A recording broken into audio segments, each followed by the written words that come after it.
Hello, everyone. Good morning. Time is a strange concept right now. As you might be able to tell from my accent, my name is Tamika Jackson. I am here visiting you from the United States of America, representing the National Harm Reduction Coalition. Today's session that we are currently in is entitled Punitive Policy, Prohibition, Progress, and Possibilities. So this is also a virtual space, just for folks to know you're on camera, kind of, sort of. So it is extremely important for me in my Indigenous being as well to acknowledge the space that we are taking up today. And so we've been doing it as it is customary for us here while we're in this space, but I also want to make sure we do that again today. So I'd like to acknowledge the traditional custodians of this land in which we meet and pay respects to the people, the original people of this land. So today we have with us an amazing panel. Each of our panelists will, of course, have their time to present on the concepts that I mentioned earlier. And I'd like to introduce our very first speaker, which is Fordham. Making Numbers Count, Assessing the Global Drug Policy Index.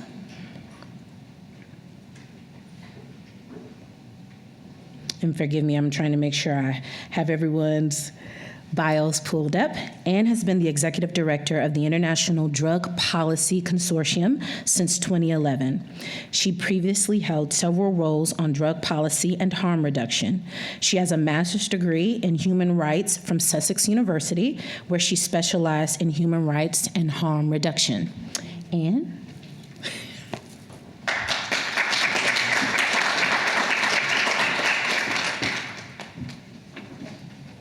Good morning, everyone, and thank you so much, Tamika. I want to start by acknowledging the traditional custodians of this land, the 5 tribes of the Kulin Nation.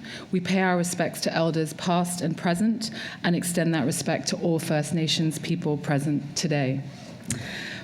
My name's Anne Fordham, as Tamika said. I'm the Executive Director of the International Drug Policy Consortium, IDPC for short.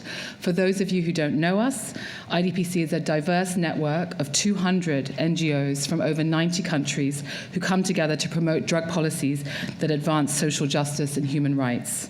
At the Secretariat, we work to amplify and strengthen this beautiful and diverse global movement to repair the harms caused by punitive drug policies and to promote just responses. So today, I'm giving a presentation on this exciting new project that we worked on in partnership with many others called the Global Drug Policy Index, or the GDPI for short. The GDPI is an important and unique advocacy tool to evaluate, score, and compare national drug policies. You are all important stakeholders and also end users in this tool, so we're delighted to be presenting it here today and very much welcome your feedback.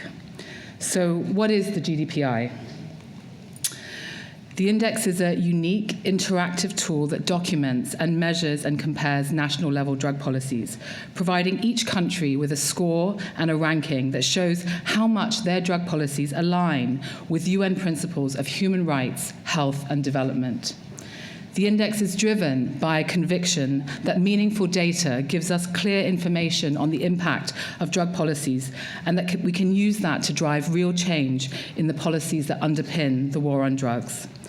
This is the first ever edition of this tool. We are also in the process of raising funding and gathering inputs towards the preparation of a second edition. This edition is therefore a proof of concept. It was limited to only 30 countries with some important substantive restrictions. The index is comprised of 75 indicators that run across 5 dimensions.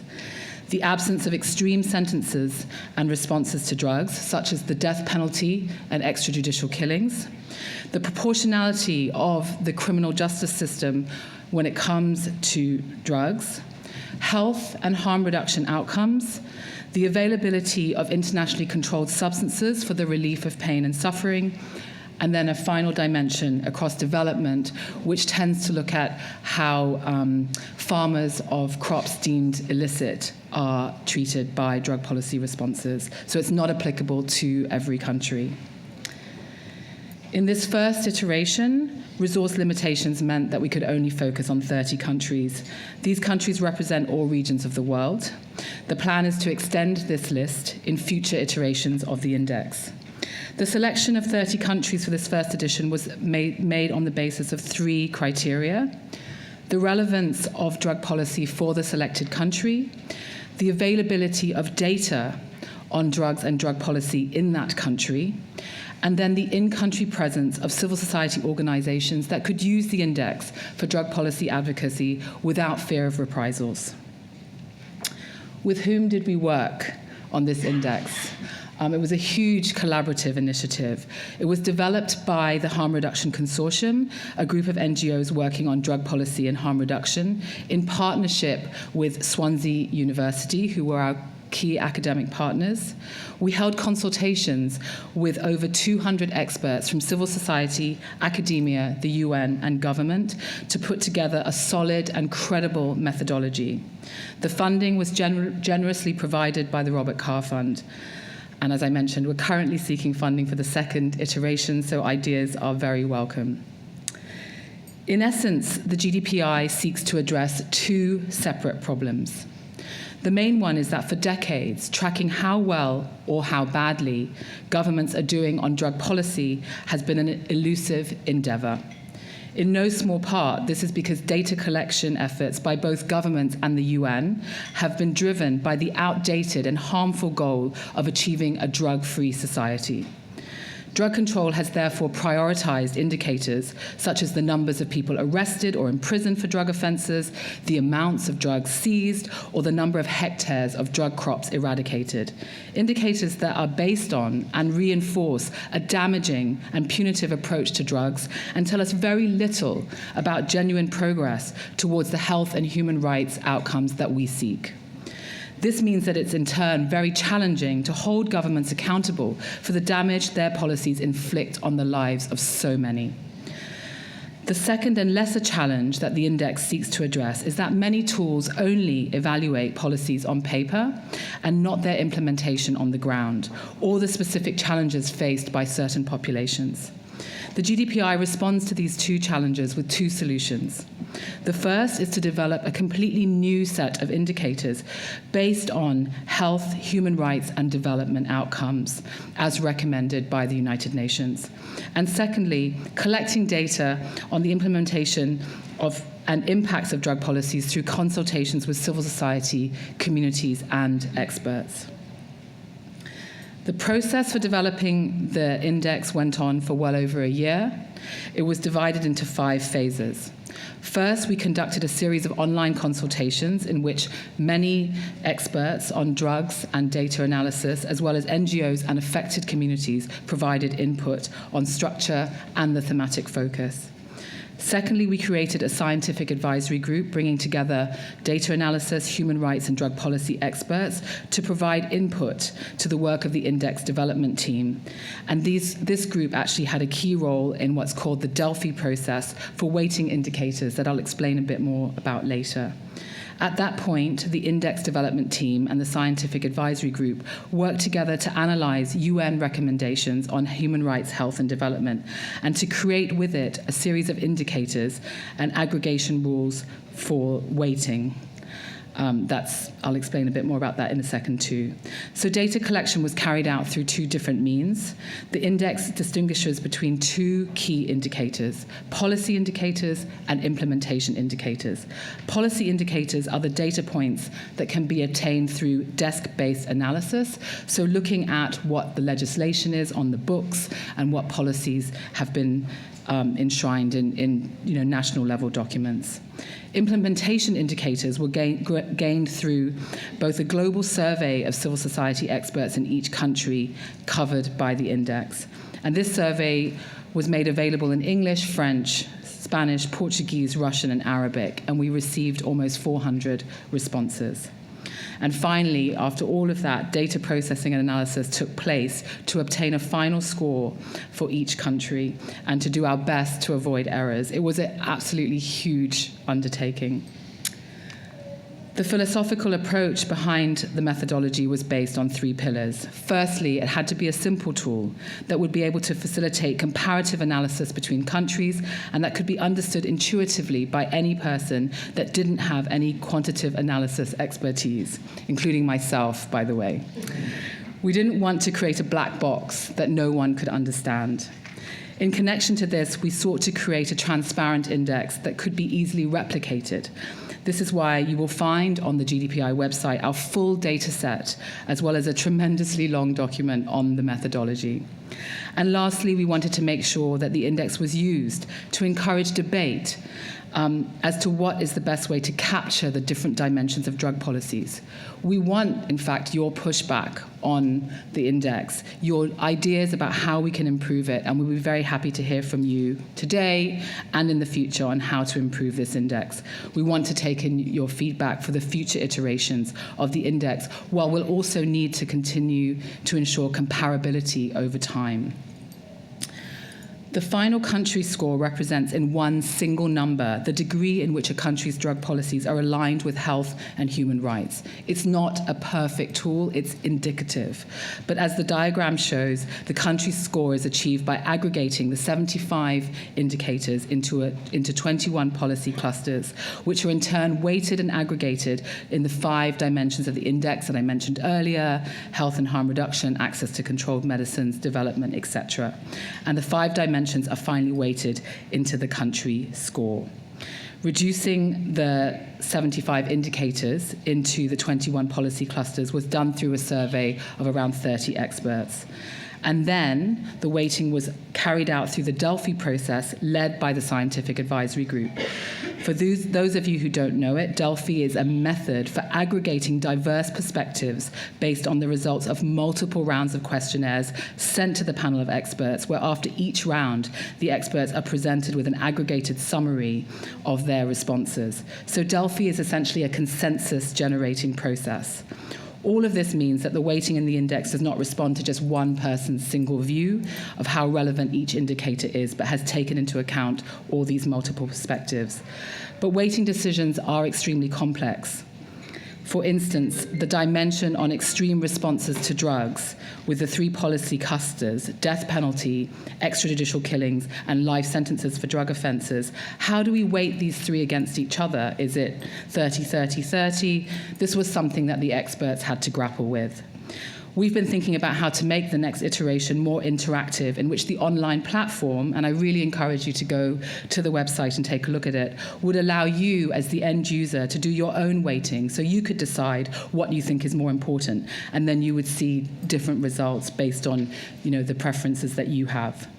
But this is what the reason I'm highlighting this is it's important to know that what's really interesting is not just the country score, but the data that lies beneath it. So here you can see the highest and lowest ranking countries. What's clear is no country received a perfect score, and it will be interesting to see how these evolve over time.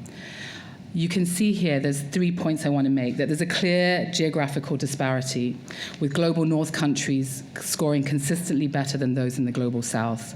It's also important to remember that we were only able to cover 30 countries in this first version, so many countries are missing. There are some countries that would have achieved probably higher scores than those in the top 5 here, perhaps Switzerland, New Zealand, or Portugal if they had been included.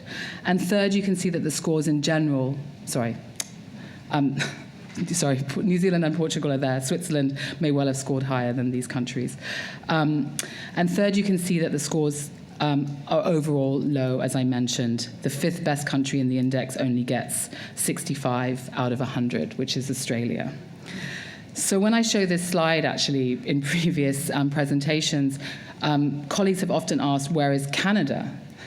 Partly because everyone knows Canada is legally regulated cannabis, and there's a perception that Canada has a progressive drug policy despite the high rates of overdoses. I'm also based in the UK, and I think drug policies there are poor, and I was really surprised to see the UK coming 4th and scoring higher than so many other countries. But as I mentioned before, the answer really lies in the detail, and it's much more interesting to unpack the results than just the country scores. So if we look at Canada, for example, that ranks 6th in the index with an actually very poor 56 out of 100, this can be explained by 3 factors. The GDPI does not give or detract any points for a country having legally regulated cannabis. Why is that, you might ask? It's because currently the UN system, because of the international drug control treaties, does not recommend cannabis regulation. So because of the foundational document for the index coming from the UN, and we needed a robust foundational document, we couldn't at this stage include cannabis regulation. Secondly, Canadian drug laws still have severely disproportionate sentencing for drug supply offences. And lastly, this is one of the strengths of the index, the expert opinion of civil society and communities in the countries are taken into account in the scoring. And the respondents to the expert survey in Canada believe that in general, the extent of racial and gender and class inequities in all dimensions of the index were particularly serious in Canada. This is further exemplified by data that I'm showing in this graph. On the left side, you'll see the median scores for one policy cluster, which is the availability for harm reduction services, and well as that same cluster score for some of the top scoring countries in the index. And you can see that Canada scored very high, indeed higher than any other country in the index other than Norway. However, people who replied to the survey also perceived that equity in access to harm reduction in Canada was particularly poor, significantly poorer than in the UK, for example. And here we come again to the problem of how do we weight these two figures? Which one is more important, availability or inequity in access, and where is the balance? And yet another question, are the expectations of Portuguese and Canadian and Australian NGOs and communities for equity the same? Probably not, right? So how do we take this into consideration going forward? I also wanted to share, because we're here in Australia, Australia's figures. Australia does come fifth in the index, and I'm sure many Australian colleagues are tearing your hair out, like, why did Australia score so high? And you can see there that actually, I think Australia scored high because of the absence of the most extreme responses, but yet, when it comes to proportionality and criminal justice responses, Australia still has much, much more work to do. So, to summarize and start finishing this presentation, there are 5 key takeaways, and I've mentioned some before. The first one is that drug policies based on repression and punishment lead to overall low scores. And it's particularly telling that the highest ranking country, Norway, is only allocated a score of 74 out of 100, and that the median score across the index is 48 out of 100 across the 30 countries. The second takeaway is that global inequity extends to drug policies. The index reveals a deep divide in states' approaches to drugs. The median score obtained by the top 5 countries is almost double the median score of the whole index, and 3 times the average score achieved by the lowest ranking 5 countries. Although this is explained, in good part, by the legacies of colonialism, the high score achieved by some global South countries on certain policies, for example, Jamaica ranks first on the dimension on proportionality of the criminal justice responses, shows that this trend can successfully be reversed. Thirdly, standards on drug policy implementation vary from country to country. A significant share of the data on drug policy implementation has been collected via a survey of in-country civil society experts. Cross-national differences in standards are perhaps the most visible in experts' perceptions of the impacts of equity in drug policies, just as we saw before. The fourth takeaway is that all across the world, drug policies always impact disproportionately marginalized groups. People who live in poverty were reported to be particularly disadvantaged in all countries and across all dimensions of the index, from health to criminal justice to development. With regards to gender, the disproportionate impacts of drug control are particularly striking. In Latin American countries, particularly when it comes to criminal justice responses and access to controlled medicines. As for race and ethnicity, Brazil and Canada were both singled out as countries where discriminations were reported across the board. Finally, there are wide disparities between state policies and how they're implemented on the ground. This is particularly in the case of harm reduction, where the index reveals that a majority of countries in which harm reduction interventions exist according to the law, in practice, coverage is very limited and funding is severely under threat. So we can see that in the application of, and we can also see it in the application of decriminalization, for example, in Latin American countries. I'll leave it there because I realize that I'm well out of time. But thank you very much for your attention, and I welcome your feedback. Thank you.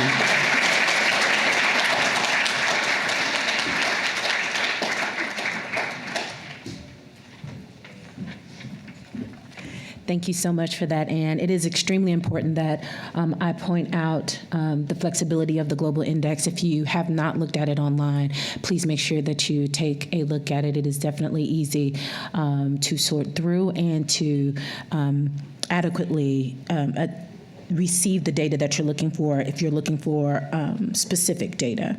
So next we will hear from Benjamin Phillips. Benjamin Phillips is the co-founder and deputy director of the International Drug Law Resource and Advocacy Center, and the manager of the New York NGO Committee on Drugs. He has a master's degree in global health and has nearly 2 decades experience working in harm reduction and advocacy. Thanks, Benjamin.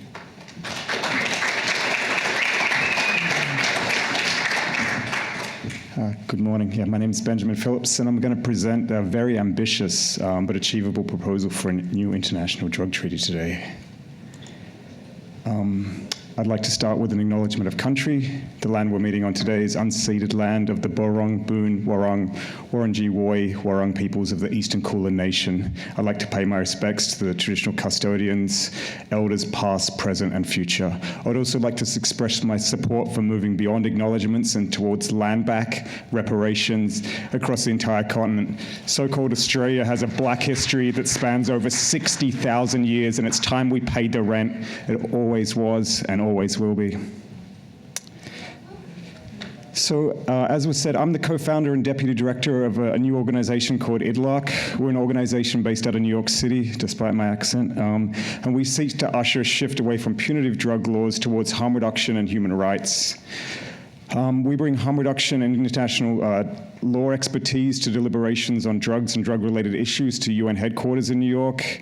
And our organization also founded the National Campaign for Harm Reduction Funding, and to date we've helped distribute $30 million to harm reduction organizations across the US.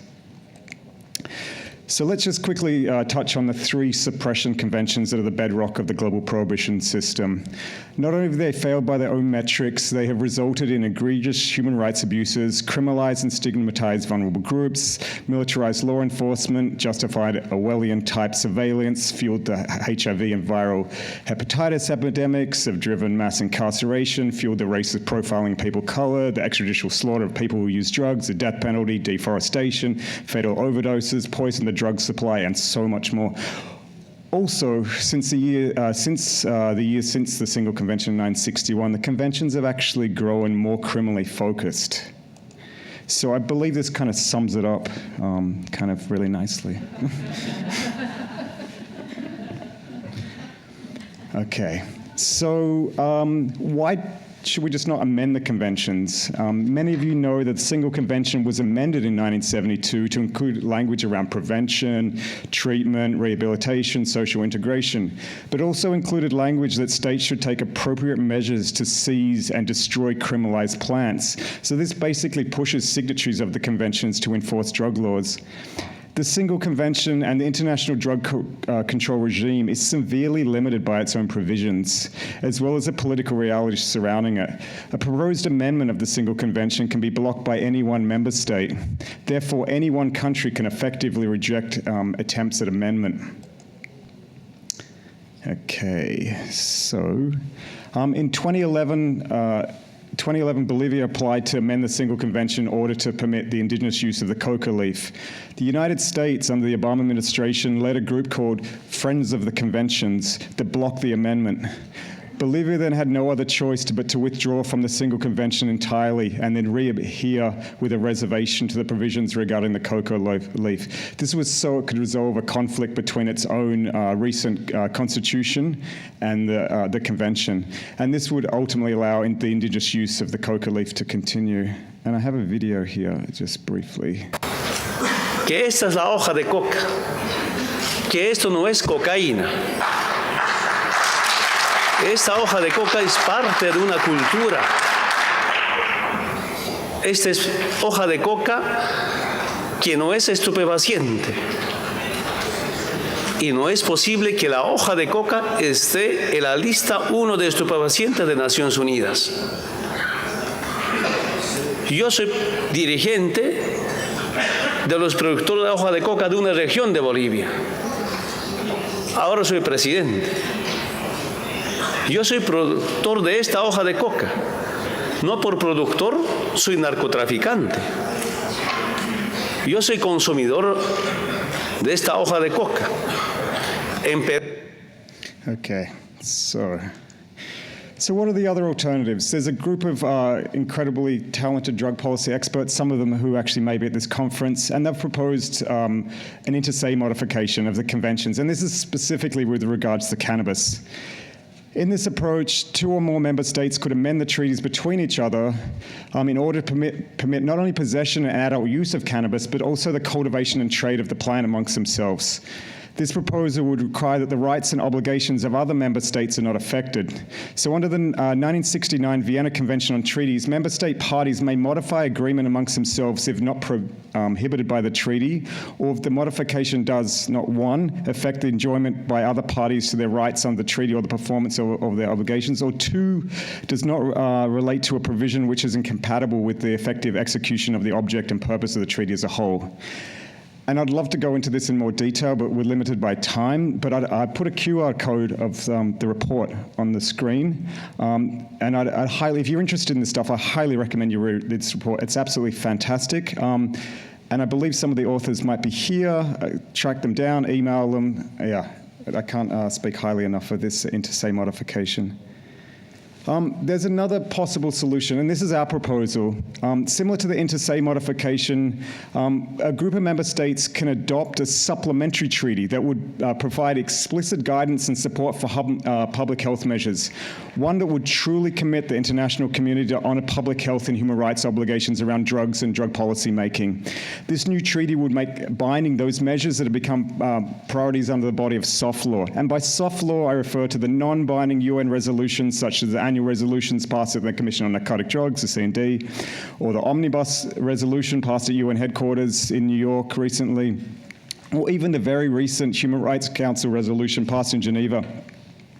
This also includes other declarations, ministerial statements, outcome documents adopted at high-level meetings at the UN on drugs.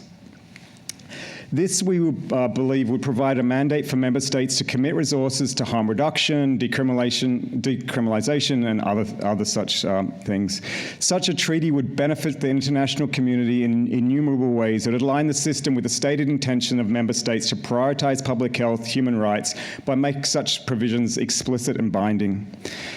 A supplementary treaty would also create accountability with member states to prioritize these goals and measure progress under them by shifting the focus of metrics and indicators of success away from the number of arrests or number of seizures and towards public health measures such as decreases in fatal overdose, lowers levels of HIV or hepatitis transmission.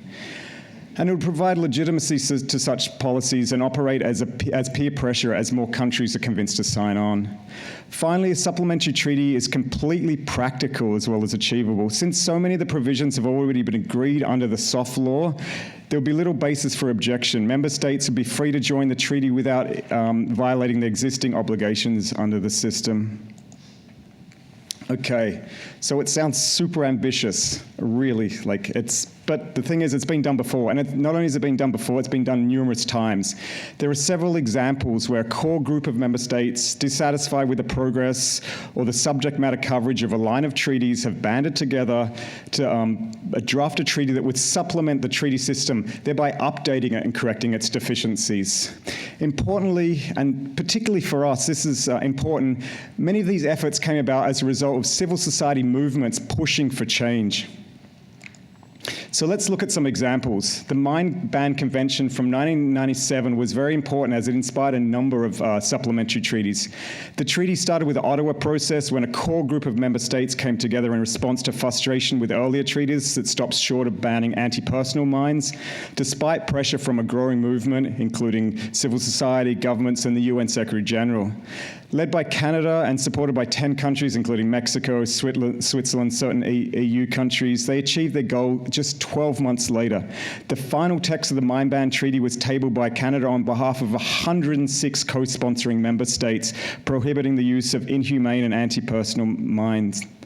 Another point to make here again is this process was started by civil society and then it gained momentum and the movement grew to include government, UN agencies, and the UN Secretary General. So cluster munitions, just think about that for a second, and where we are as human beings. The Convention on Cluster Munitions began after a review of treaties governing certain use of conventional weapons failed to address the humanitarian law issues around the use of cluster munitions. The Oslo process, unsurprisingly led by Norway, organized an international conference outside the review process to work towards an international ban on cluster munitions. Norway was joined by 6 countries, including Mexico, Austria, Ireland, and supported by UN agencies and civil society. By the 5th country, the group had grown to 107 member states, and a convention was adopted by 94 member states just 2 years after the Oslo process had begun. There are also several examples of supplementary treaties in forced labor. The Forced Labor Convention has been updated and supplemented twice. It now has 187 signatures, which is actually slightly more signatories than the 1961 Single Convention.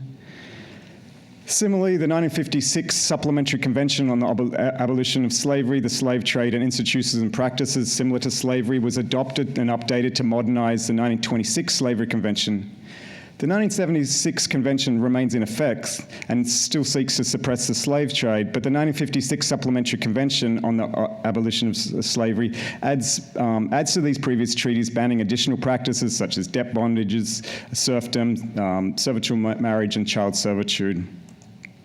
Okay, so how would a supplementary treaty be enacted? We believe the best way forward would be, first, a core group of member states meet and plan to enact a supplementary treaty incorporating public health and human rights measures currently found in soft law but missing from the treaties.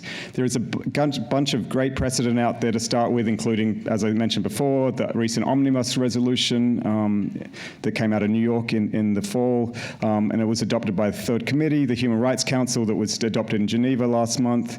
We also argue that member states should future-proof these provisions so it's possible to add a cannabis provision or amendment-friendly procedures in the future. Member states will then, we believe, negotiate to adopt the supplementary treaty and register it with the UN Secretary General. There are literally dozens of multilateral treaties on drugs that are registered with the UN Secretary General.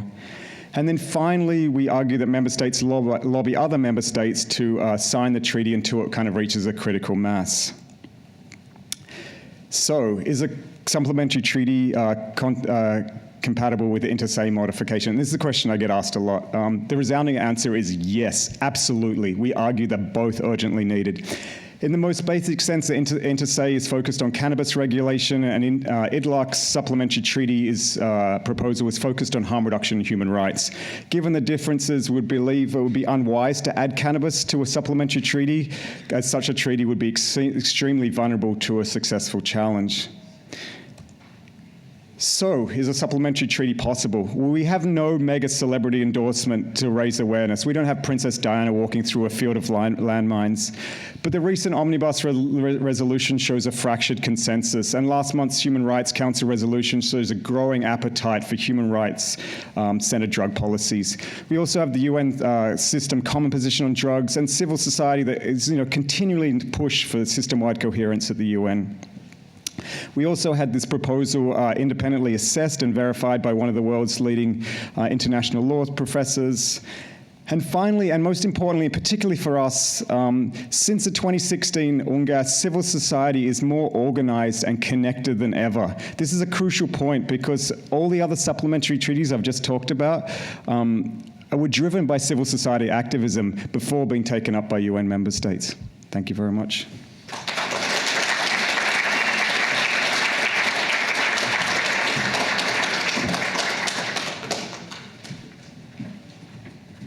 Thank you, Benjamin. We will hear from Sione Crawford next. Sione has worked in drug user activism and organizing for nearly 20 years across Australia. He is proud to be a peer who leads the drug user organization Harm Reduction Victoria, and he has worked there for the past 4 years. Let's welcome Sione.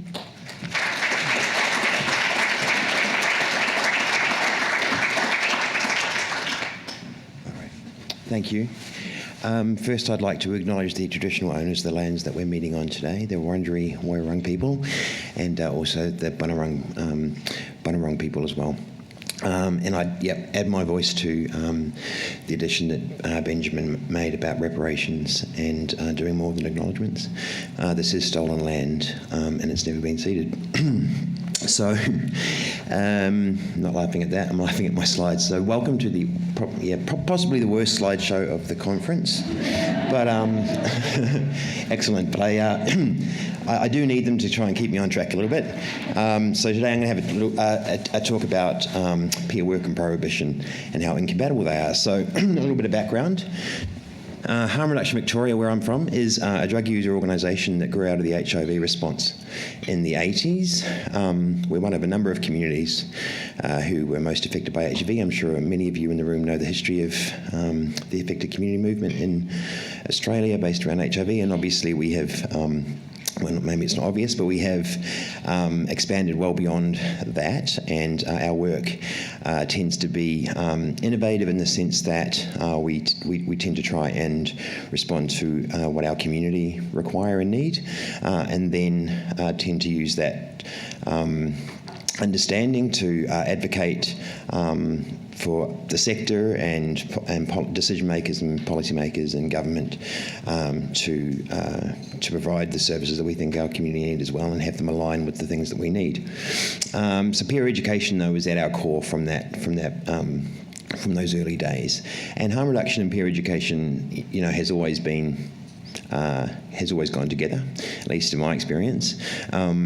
And really ever since the 80s, and in Australia, I'm speaking about here specifically, the Needlands Fringe programs in particular, but also the AOD sector generally, have people working within it who would identify as people who use drugs in their own life, but perhaps not able to in their work life.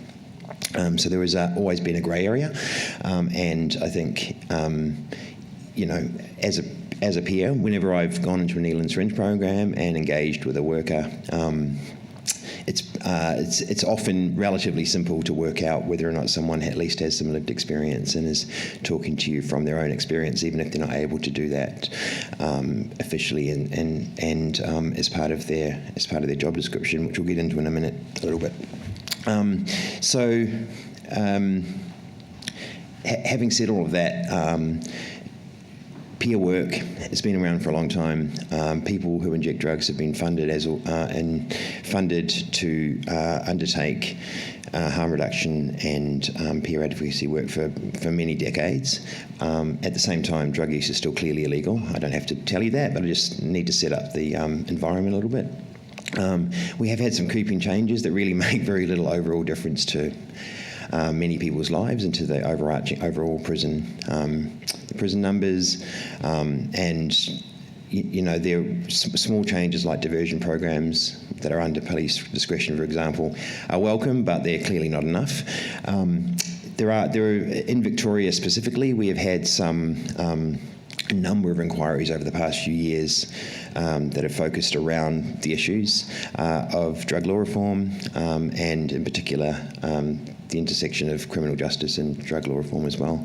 A lot of that is thanks to an upper house member called Fiona Patton, who is about at the conference. Unfortunately, she's not in the upper house any longer, but she had a lot to do. Was a prime driver in a number of these inquiries. This background hopefully will become clear about why I'm going through it. At the same time, our policy and resourcing environment is also not conducive really to peer engagement and to the affected and lived experience and living experience community. We have no Victorian drug strategy per se, but we do have a national drug strategy in Australia. And for those of you who are visitors to Australia, we have this sort of strange concoction called harm minimisation, which is actually a combination of supply reduction, which is law enforcement ultimately, and interdiction, demand reduction, which is generally understood to be drug treatment, and harm reduction, which is harm reduction. And the strategy they're presented fairly equal partners. But the reality is that law enforcement is by far and away the dominant pillar, primarily through funding. The last, I think, I could be wrong, sorry, but I think the last time we were able to find out information formally was from a 2010 document put together by Alison Ritter and friends, which showed that 66% of funding went to law enforcement and 2% went to harm reduction. So that imbalance is crucially important because that resourcing environment makes it very difficult to kind of live up to any of the strategic principles that are officially part of the aim of our drug strategy. So things like coordination across the country for organisations like ours and for harm reduction sector in general is really tricky. I would say that it's also not simple for the AOD sector either. I think that it's only recently that there's been a national AOD peak as well. So on the other hand, law enforcement seems to be able to coordinate really well across the country, and I'm sure they have their complaints, but generally it's a pretty uniform environment for policing across Australia in terms of drug law reform. It makes it very difficult for us to organise or coordinate because we're pretty well continually working at a subsistence level just to get the work done for our communities.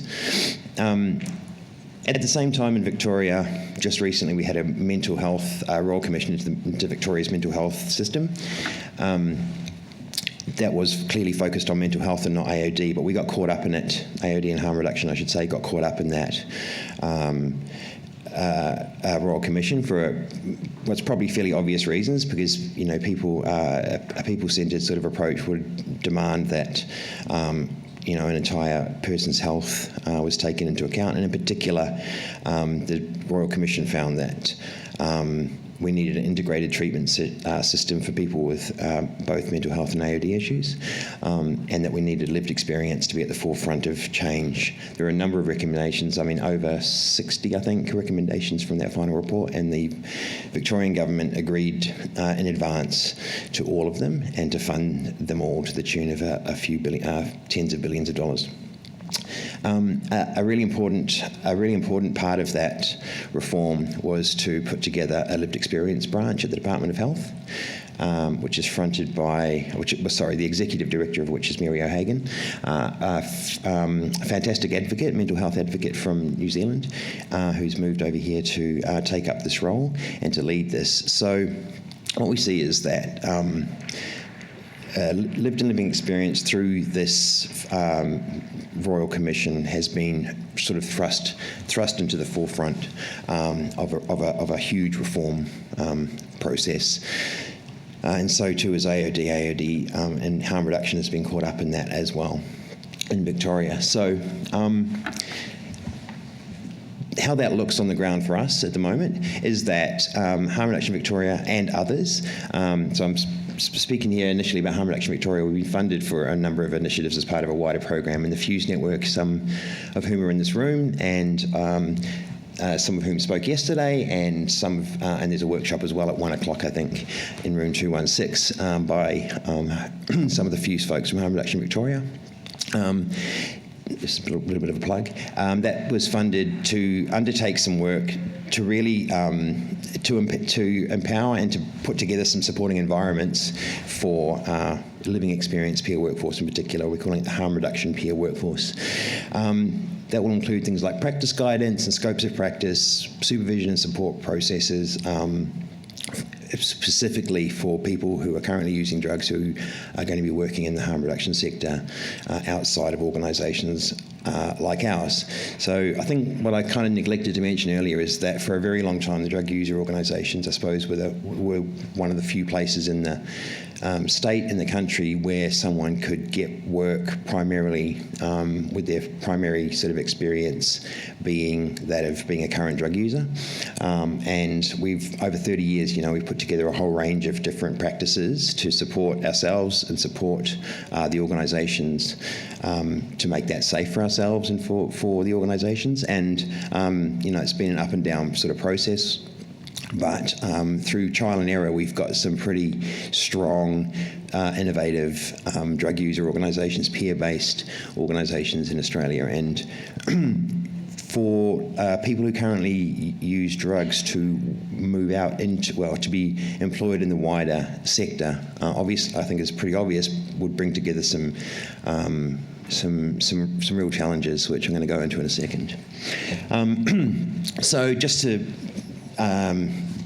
alongside the mental health, alongside the reforms that funded, to a pretty small degree really, funded this work in harm reduction, there was also a wider program that funded the mental health lived experience workforce and the carer peer workforce and the AOD recovery peer workforce. So we have sort of these four areas that we've delineated.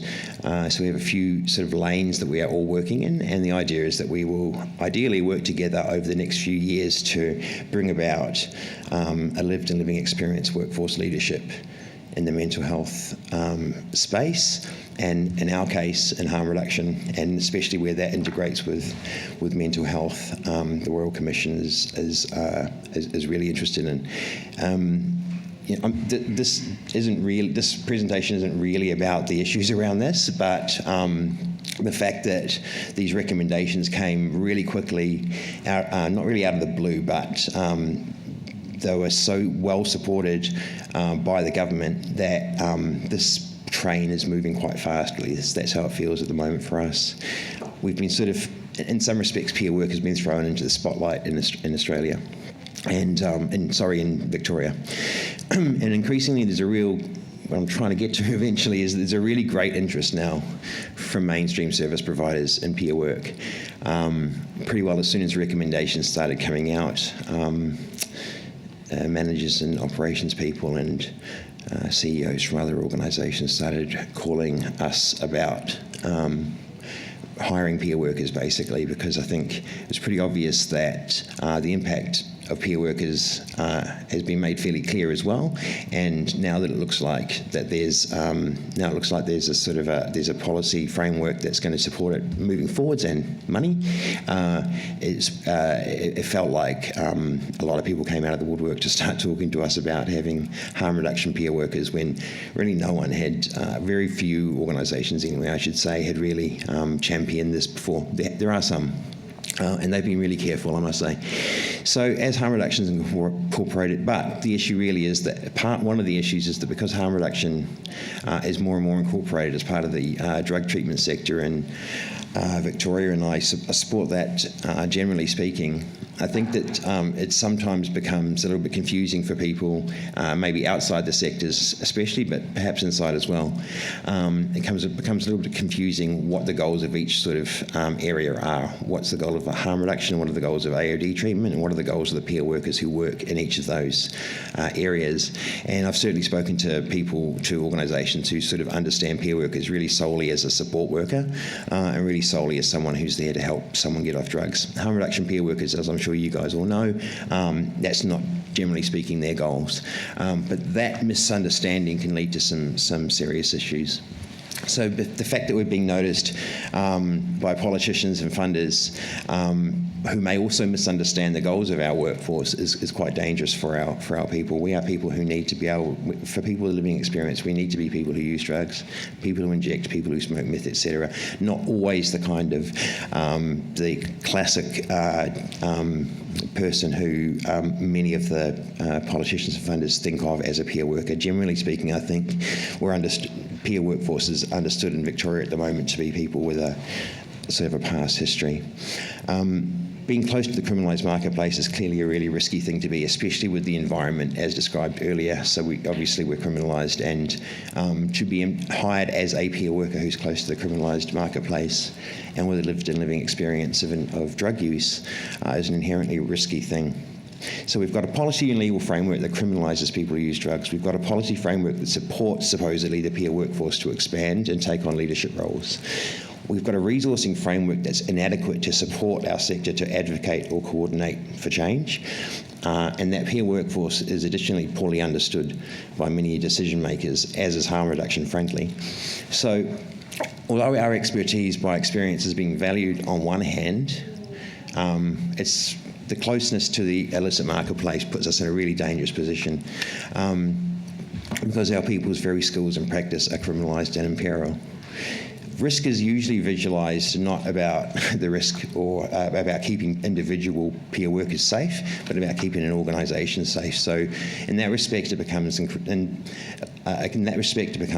oppressive for individual peer workers. The Fuse Project has done a number of consultations and interactions with harm reduction peer workers in Victoria, and this is something that comes through time and time again. The question really is that if a peer has been tacitly or openly hired for their proximity to an illicit marketplace for being a drug user, that's a polite way of saying that, and their day-to-day life and in their day-to-day life are working for an organisation that has do they have policies and procedures to protect their workers from the police, from arrest? If I get arrested in my personal life and I go to prison, can I be rehired, especially if the thing that I've been arrested for is the thing the workplace claims to value? Or will these mandated police checks rule me out? The thing about this is that although it primarily affects people who are currently using drugs who are seeking work in the harm reduction sector, it also affects, to be honest, people who are recovery-focused roles as well. I think we all know that recovery and drug use is a continuum, and although many comrades who no longer want to use, that's great, but if they do end up using again, we want them to be safe as well. And we have, unfortunately, we've got examples and interactions with people who don't feel that way if they do stumble in their personal journey. So we've heard, and I know that because we work really closely with Shark, who support AOD recovery peer workers, and we've also heard from many peer workers across this conference about their allyship. I'm nearly finished. So there are many questions, but one is the commitment to a lived and living experience workforce in Victoria an opportunity for dismantling prohibition, or is it just too dangerous at the moment? It's clearly incompatible to support a living experience workforce at the same time as criminalising us on a meta level. But demanding change upon that incompatibility may well put our workforce at more risk rather than less. So it feels like a real quandary to be in a situation where we really want to be able to fight for prohibition and decriminalisation. Sorry, not fight for prohibition, fight to get rid of prohibition. More prohibition. That'll keep everyone safe. And demand change, but based on this incompatibility, that feels like an opportunity for us, a leverage point for us to be able to break open some thought patterns in our decision makers. But unfortunately, I think we all know that the issue really is that if we make that claim really strongly that we cannot have safe workplaces while people are criminalised, the obvious answer from many people, politicians, funders, will be, maybe not funders at the department, but funders in the sense of the government. The obvious answer will be to not have people who use drugs being employed. That's the obvious answer. We already have police checks. Theoretically, they're breaking the law. They shouldn't really be being employed by government-funded organisations anyway. That will be the logic, I think, that comes through. So, but it's also something we should be talking about just because it's important. And I guess our primary fear is a sector or a group of organisations or a government perhaps or even just a movement that's moving like the reforms that are occurring in Victoria often feel like a very fast-moving train that we're not doesn't really have brakes, and when you start sort of thinking about that in the context of living experience peer workers, it can be a little bit fraught.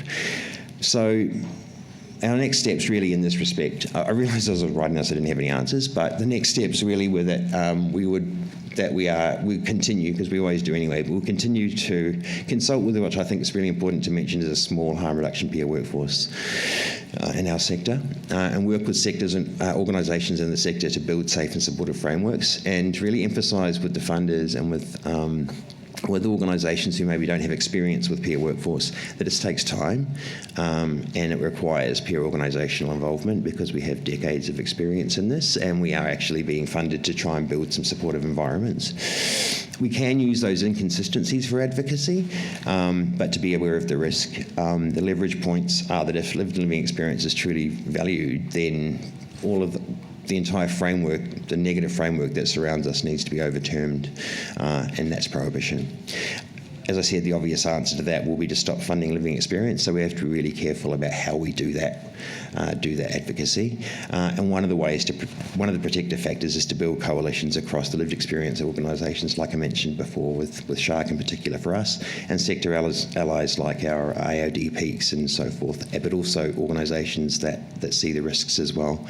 Have them use the same messaging and make it everyone's issue, but allow us to be platformed to talk through the issues with the people who make decisions. That's what I've got time for. Thanks.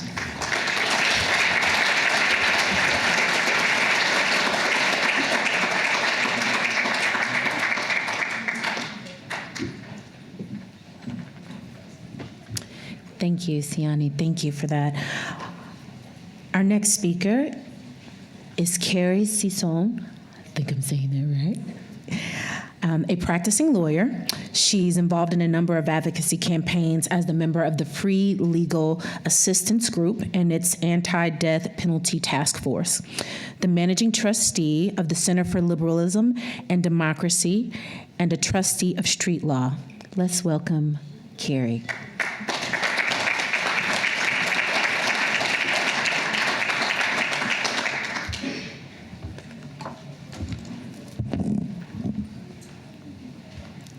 Good morning. Good afternoon. It's 12. We acknowledge the traditional owners of the land where our conference is taking place. We pay respect to their elders past, present, and emerging, and extend that respect to all other First Nation people. Street Law PH is an organization of lawyers and advocates working for access to justice and protection of human rights. Street Law PH advocates for a drug policy that protects the rights of people who use drugs and other marginalized groups. Hello again, everyone. I'm Carrie Sison, and I'm a member of Street Law PH. So my presentation this afternoon is on plea bargaining in the Philippines. My presentation will be in 4 parts: the current state of affairs in the Philippines, highlights of the plea bargaining framework, the effects and impacts of the application or the rollout of this plea bargaining framework, and then, of course, our conclusion and recommendations. Okay, what you see before you is the Bureau of Jail Management and Penology, or BJMP, data on jail facility congestion rate as of September 30, 2022. The BJMP exercises supervision and control over all city and municipal jails in the Philippines. This data represents persons deprived of liberty who are still undergoing trial. The average congestion rate of BJMP jails nationwide is around 370%, or that is 5 persons deprived of liberty in every 4.7 square meters, or 15.4 square feet. The maximum congestion rate is at 2,720%, or 28 PDLs per 15 square feet. This is BJMP's data on PDL with drug cases. Nearly 70% of the total PDL population as of September 28, 2022 are charged with drug-related cases. Out of the total 90,062 PDLs with drug cases, only roughly 9,000, less than 9,000, have been sentenced. So what is the culprit? RA 9165, or the Comprehensive Dangerous Drugs Act of 2022, is highly punitive. The possession of drugs, regardless of purity or quality or quantity, is penalized with imprisonment and fine. Fine could be anywhere from around $9,000 to a little less than $200,000. Use of dangerous drugs is penalized by a mandatory rehabilitation for 6 months for the first offense, and then later another set of imprisonment and fine. If charged under this law, bail may not be available. especially if the charges are where the penalty is for life imprisonment to death. Thankfully, death penalty was abolished in the Philippines in 2006. Unfortunately, nowadays, the past few years, there has been a constant push for the reimposition of death penalty in the Philippines. For the current Congress, a bill is pending amending a bill is pending that pushes to amend the dangerous drugs law to reinstitute the death penalty. And one of the amendments being introduced is to reinstitute the death penalty as a penalty for drug offenses. Also under this law, plea-bargaining is expressly prohibited. Another contributory factor, of course, is the clogged court dockets that also contribute to jail congestion. So they kind of feed on each other, and it's quite a cycle. So, with an act that was considered as judicial activism, the Supreme Court in 2017, in a case entitled Estipona versus Librogo, declared as invalid the provision on prohibiting plea bargaining under RA 9165 for being an encroachment upon the Supreme Court's rule-making power. As such, the Supreme Court issued the adoption of plea bargaining framework in drugs cases. Okay. However, aside from the usual procedures in relation to availing of plea bargaining under our rules of court in the Philippines, there is a necessity to go for the accused to undergo drug dependency assessment to be administered upon him or her, and if she admits to using drugs or is found positive under such dependency assessment, they are to undergo rehabilitation for 6 months. Such rehabilitation is to be credited to the penalty. There is a problem in relation to this because I think there's a shortage of doctors who would be willing to be accredited to conduct these drug dependency assessments, because I think there are certain targets that are being required of them for their outputs. Also, under this plea bargaining framework, it can be denied if the offender is a recidivist and a habitual offender, known as a drug addict and a troublemaker, has undergone rehab but had a relapse or charged many times. Of course, Of course, the term drug addict in the Philippines is used very loosely. Most Filipinos cannot tell the difference between a problematic drug user and a non-problematic drug user. Also, if one undergoes rehab, of course, we all know that relapse is part of the recovery process. So you get penalized for that.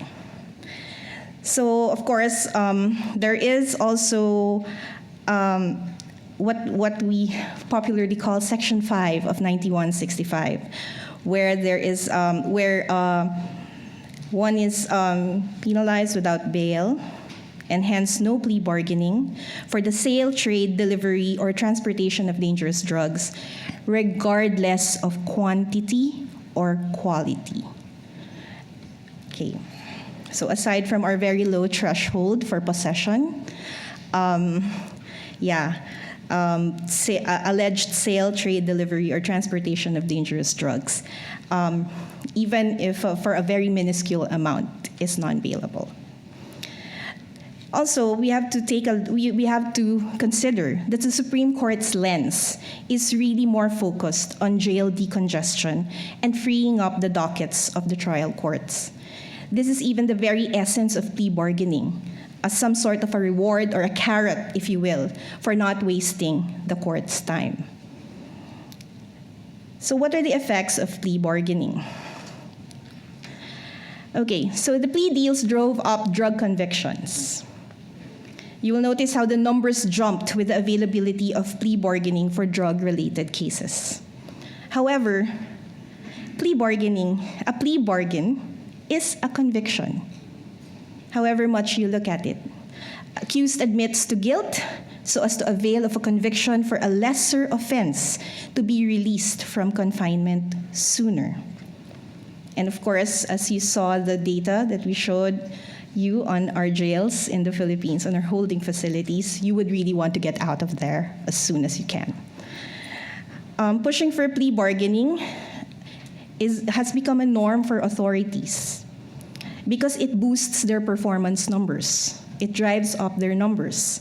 As a result, there is a tendency to try to charge for to accuse somebody of accuse or arrest somebody allegedly for a non-bailable offense, and before a charge is filed, they try to negotiate and say that, I'll just charge you with a lower offense so you can plea bargain. So that kind of drives up the numbers for conviction. This is what happened with one client. He was arrested, and there was a negotiation to try and lower the charges that would be imposed upon him. But fortunately enough, we were able to get him out as soon as we could. Also, PDLs availing of plea bargaining. Also, there are lots of PDLs who would opt to avail of plea bargaining, not only because of the situation in the jail, but also because of their personal circumstances and their situation. Most of those who get arrested are the breadwinners, or the single mothers, or the people who actually look after their family. So they usually avail of plea bargaining to be able to be released and go home to their families. This is what happened with one of our partners. Let's just call her Mila. She was arrested at a time when she was no longer using. Her home was raided by the police. She was taken into custody. And she was abused physically and sexually while in detention. It took a month before she was presented in court because she had all the bruises. So they had to let those bruises go down before she is shown in court. So there is no evidence of the abuse. And despite the fact that there was really nothing that was taken from her, and there was no basis for a charge for any drug-related charge against her, she opted to plea bargain so that she could be released and go home to her family. So, what is the impact of plea bargaining? It does not really operate to solve the problem. Because of the punitive drug laws, more people will be arrested. As you can see, out of 180, the data I showed a while ago was the data of those who are in detention. And this is the data of the crimes charged. So out of nearly 200,000 crimes charged, 132 or 130, nearly 133 of them are actually drug-related offenses. So the cycle will continue. And the problem with plea bargaining is that there is quite a lot of admissions of guilt despite the innocence of the accused in court, just to be able to avail of the plea bargain. With the criminal record, it will be difficult to reintegrate into society. Double stigma, you're a drug user and a criminal for having a criminal record of drug-related offenses. So normally, these people will have no other choice but to go into informal economy, where they are also more vulnerable to be reintroduced to not just drug offenses, but any other type of offenses. There's, out of their desperation and absence of other options for them. One who availed of plea bargaining will be considered a recidivist or a repeat offender and will thus be eventually disqualified from later on availing again of plea bargaining. And at this point, it would appear that only the authorities will benefit with good numbers to show their performance and may create the illusion that indeed drug-related offenses abound. Plea bargaining could be a step in the right direction, but it needs to coincide with several other conditions. For one, we need a more enlightened and educated citizenry, cognizant of their rights, or at least better represented, given better representation in court. They should have less burdens on the accused, like poverty and other attenuating factors. Absent those, plea bargaining at this time is nothing more than a palliative solution. It does not address the main problem. There is a need to look into our drug policies, revisit and overhaul them. The punitive approach clearly has more than one major downside. For one, the policy by which we base our drug laws enabled a broken and faulty system. As a result, we senselessly lost thousands of lives. Approach should be evidence-based and whole of government, or rather, whole of society. Policies and programs should find its anchor on available evidence and maximize the strengths and expertise of each government agency while designing a system on how they can all work together as one unit in addressing this matter. More importantly, stakeholders, especially the members of the key population, should be given their respective seats at the table. We need interventions and policies that work for them, not against them, and hence their input is crucial. We need to find ways to measure success beyond numbers that show a one-dimensional image of the problem. A 20 to 30% increase in conviction rate may not necessarily mean success in curtailing peace and order situation, but may mean curtailing more human rights and oppressing more of the oppressed. I guess decriminalization is the way to go.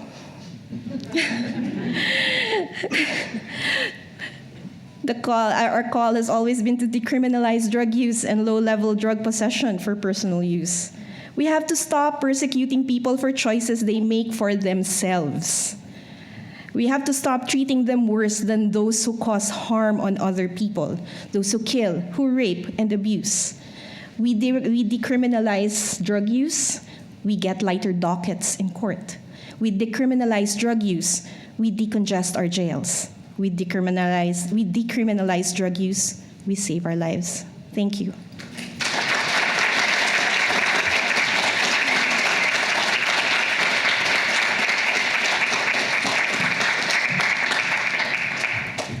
Thank you so much, Carrie. Took the clicker. It's fine. Keep it there. There was one more person that was supposed to be joining us today, but they are not here unless they snuck in the audience and I didn't see them. Yes, no? Okay. Really quickly, we do have some time for questions. I want to make sure that I acknowledge the panel with one more round of applause, if we can just thank them for their knowledge and expertise. What's really important to me in making sure that I listen and what is important about honoring the theme, strength and solidarity, summarizing what I've heard in the day and thinking about with Anne's work and how we should know the political landscape for the countries that we're doing the work is extremely important because there is a lot of willful and accidental ignorance in the work of harm reduction. And because we don't understand the political landscape, we are continuously harming people, people who use drugs, people living with HIV, people living with Hep C. Black and brown communities, marginalized communities are continuously being harmed because folks don't understand policies that are killing them. So I think that's important. I want to make sure that I honor Sione's work in understanding that it is nothing for us without us, that peers deserve a seat at the table. Of course, I'm preaching to the choir, but that stands the same in any country, right? Globally, that is extremely important. honoring Benjamin's work, and what I really appreciate in Benjamin's conversation, that this work has been done before. We don't have to reinvent the wheel. Let's start with what we know how to do, which is take care of people, take care of community, and not devalue humans based on what we believe is worthy, which the folks in power always seem to do that so well. It's so strange to me. And last but not least, the work that Carrie is doing and thinking about those policies that are, thinking about decriminalization and what that looks like, of course, for people who use drugs, also means honoring their right to fair and legal counsel in certain spaces, of course, is not something that people have access to. Particularly, we can talk about America all day. I'm so ashamed. I'm so sorry. I apologize everywhere I go here, but no, it is extremely important to note that those policies are harmful. The work that we do, I tell people in my duality of being a person of color, being a Black woman, and the work that I do in harm reduction, I am constantly being told that my work should be silenced because I should get it. I should be quiet. I should just be glad I'm there. Unfortunately, I'm not, and I'm loud, and I'm from the South, which means my conversations are always loud. My earrings today say Black Lives Matter just simply because I will always be a disruptor in a space where my people need me, because no one has the right to tell me where I do not exist. And that is important for people who use drugs. That is important for the movements that we are intersecting. There is punishment happening all around us, and it is great to be in a room where we get it. But what is more important is that you take that and you continue to do your work, and understanding that there's people across these waters ideally thinking and feeling the same and continue to do it. So thank you, and we will start with questions. If anyone has a question for our panelists, any questions, just raise your hand. Oh, there's one. Hi, I'm Mary Hurd from the New South Wales Users and AIDS Association. My question is for Anne, and I was interested in the rating for disparities in like policies more targeted towards a particular population group was rated by the own country's experts, that particular index. So is it possible that Canada ranked low on that because their academics are less racist and more able to appreciate was that taken into account?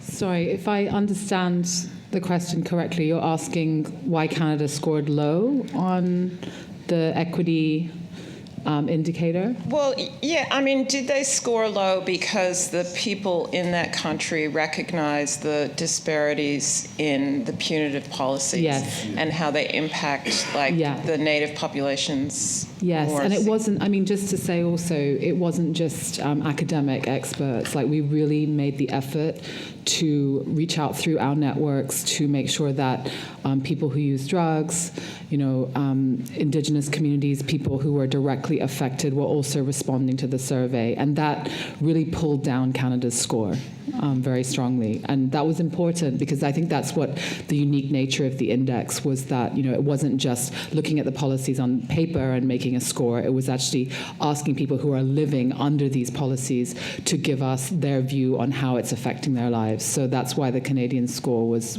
low, yeah. And the Australian score, actually, I just went back into the data while I was talking to see where Australia came out on that same indicator, and on the equity issue in Australia as well, in terms of gender and racial justice. Australia scored 25 out of 100. So also incredibly low here, yeah. Ouch. Sheesh. Thank you, Anne. Any other questions? Any other questions? Question. I have one for Sione. It's a bit of a comment and a question. So I just found that presentation fantastic because I'm from SA and they've just started giving drug and alcohol organisations their funding for peer workers, a 0.5 position, really no clarity in terms of what they expect those peer workers to be doing and what model they're kind of coming from.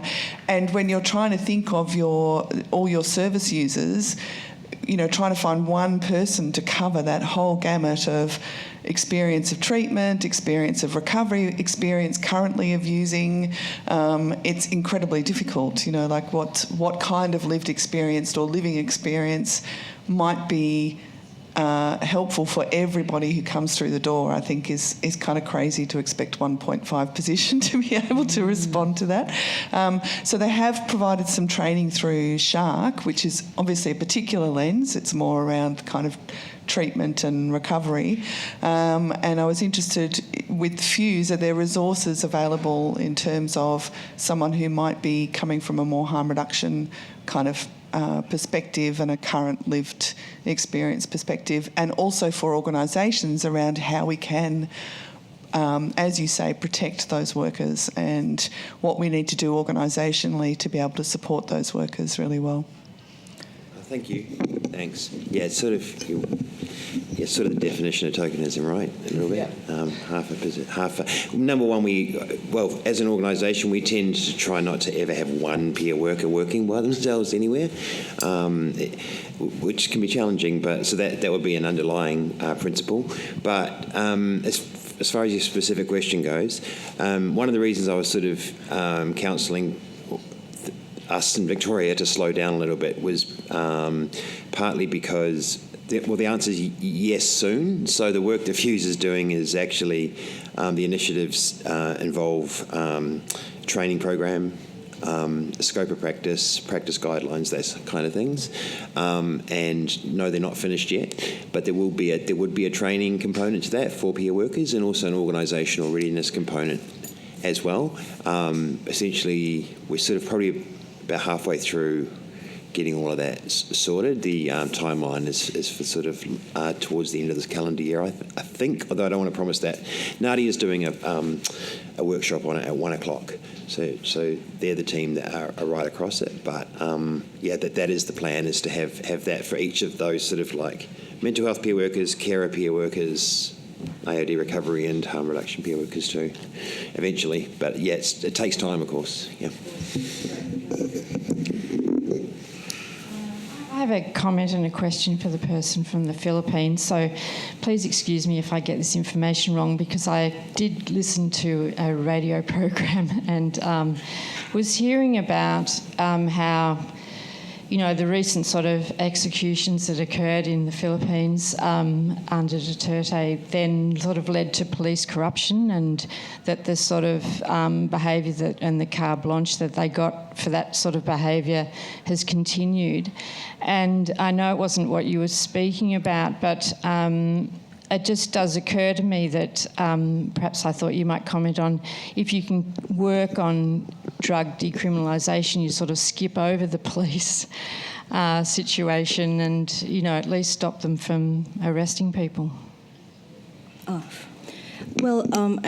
think what is important to note is that it is actually the law, RA 9165, that enables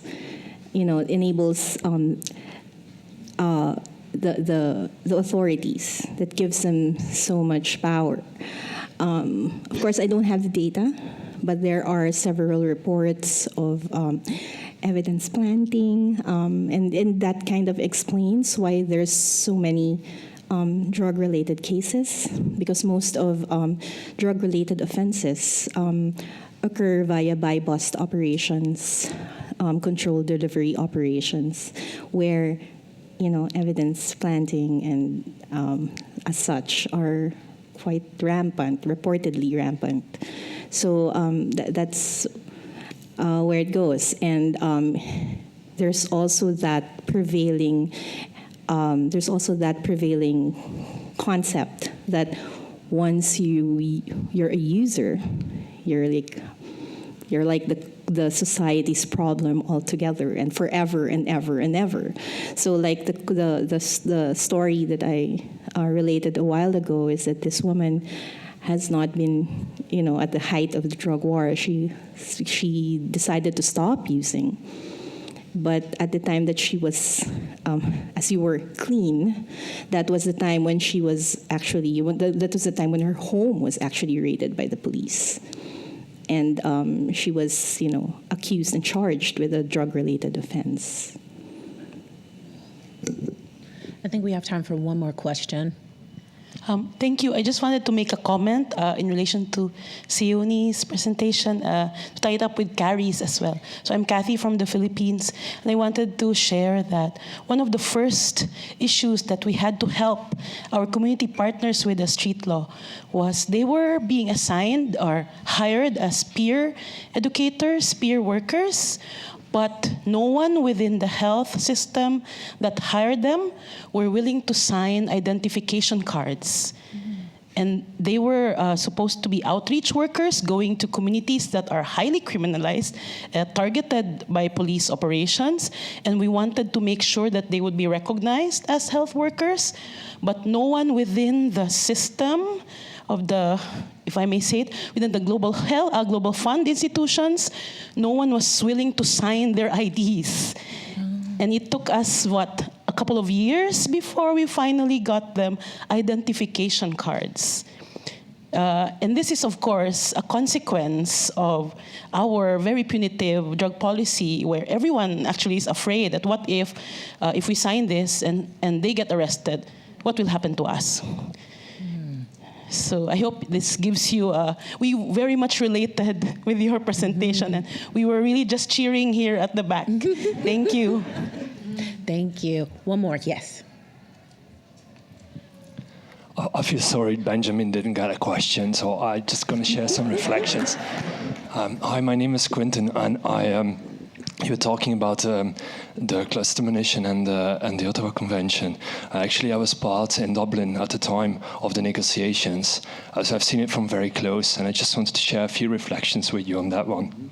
First one that I want to share with you is that, this whole negotiation process took place outside of the UN for the obvious reasons. I'm a UN official now, so let me not go into that.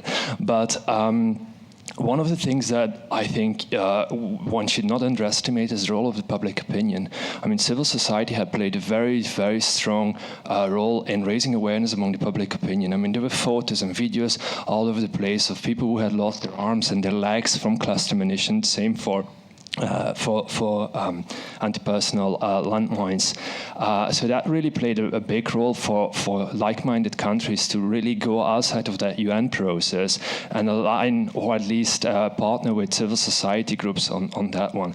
I think the situation for drug use might be different or might be not. I leave that up to you.